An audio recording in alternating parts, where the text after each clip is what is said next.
गुरु नहीं है, हम सब आम इंसान ही हैं।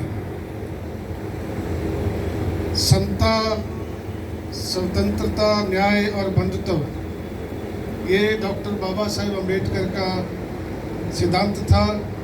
क्योंकि जिस तरह के परिवार में, जिस तरह के समाज में वो पैदा हुए और जिस तरह के समाज में उन्होंने जो तकलीफ़ें झेली, पढ़ाई से लेकर के शादी ब्याह और आखिर तक,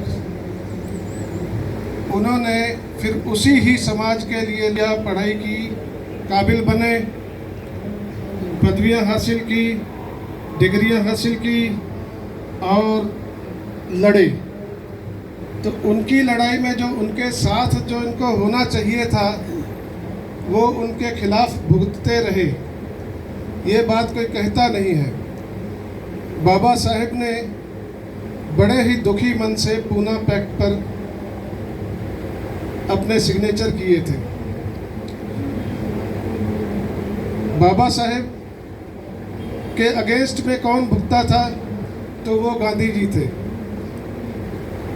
जिन्होंने भूख हड़ताल रख करके उनको मजबूर कर दिया था कि देश में दंगे ना हो और बहुत सारी बातें हों। इसके लिए उन्होंने डॉक्टर बाबा साहेब अम्बेडकर ने पूना पैक्ट पे सिग्नेचर किए। पूना पैक्ट में उनकी प्रमुख मांग क्या थी, जो गांधी जी के कारण हमें प्राप्त होने से रहेगी? वो थी डबल वोट का मताधिकार और सेपरेट इलेक्टोरेट, यानी हम हमारे ही प्रतिनिधित्व को अपनी तरफ से, हमको 2 वोट डालने को मिलना था। एक तो वोट हम अपने प्रतिनिधित्व को डालते ही प्रतिनिधि को, और दूसरा वोट हम किसी को भी डाल सकते थे, चाहे अपने प्रतिनिधि को चाहे किसी को भी। तो इस प्रकार से उन्होंने अपने समाज को सशक्त करना चाहा था वोट के अधिकार से।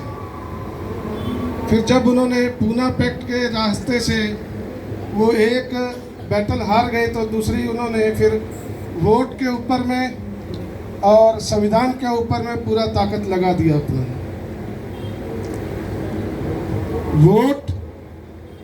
वोट का मसला ऐसा है, वोट के मसले के वजह से मैं जहाँ तक समझ सकता हूँ कि बांग्ला, ईस्ट पाकिस्तान और पाकिस्तान तामीर हो गए।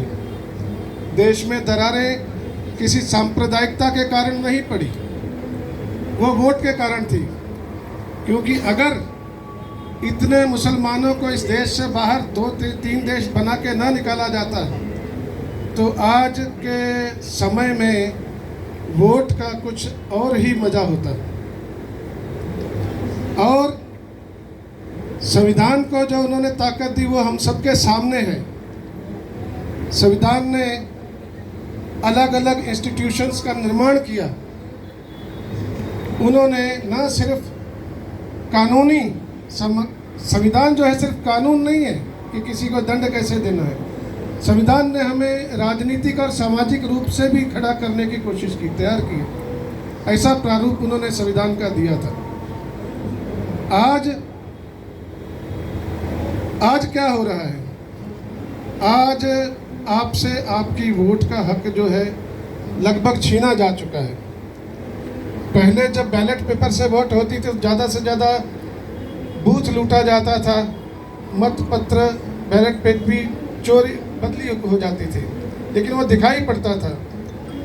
आज आपका वोट ईवीएम के कारण, क्योंकि जितने भी चुनाव हुए हैं, चाहे पिछले विधानसभा में या लोकसभा में, किसी भी चुनाव में जितने भी वोट्स डिक्लेयर हुए बूथ पे, उन वोटों की गिनती और ईवीएम के वोटों की गिनती आपस में कभी भी मैच नहीं किया है।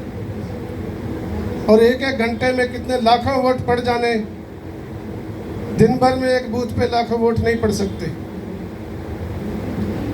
तो इसका सीधा सा एक हिसाब किताब है कि ईवीएम में बहुत बड़ी धांधली हो रही है। और उन्होंने, जिन लोगों ने ईवीएम को समाज का विरोध होते हुए भी, सामाजिक विरोध होते हुए भी, क्योंकि जो हमारे लीडर्स हैं, जिनको हम आज जो संसद में पहुंच चुके हैं, या जिनको ट्रिकी से करके संसद में लाया जाता है या विधानसभा में लाया जाता है, वो वहाँ पर अपनी बात कहने के लिए उनकी ताकत ही नहीं है। क्योंकि उनके खिलाफ ईडी, सीडी और साम दाम दंड भेद हर तरह का प्रयोग होता है। तो दोस्तों, ना सिर्फ हमसे हमारी वोट, पहले आप रास्ते में निकलते थे प्रोटेस्ट करने के लिए तो बड़े से बड़ा नेता, खुद चीफ मिनिस्टर या प्रधानमंत्री जूस का गिलास लेके सामने आ जाते थे। आज कहा जाता है जाओ जिसको वोट देनी है दे दो, हमारे पास तो ईवीएम है।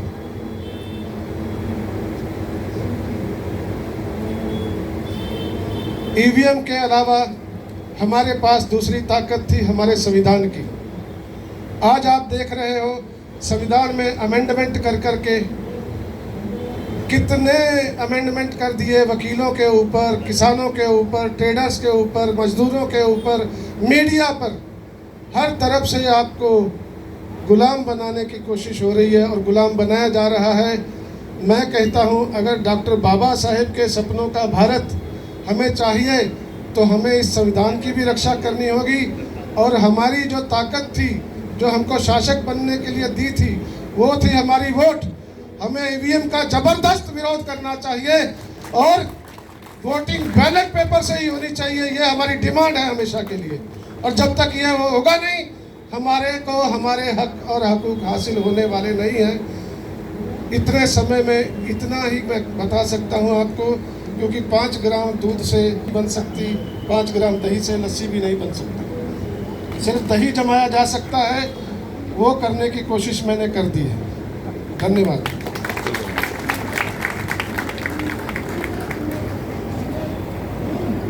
हमारे जो एडमिनिस्ट्रेटर है हाजी अली दरगाह के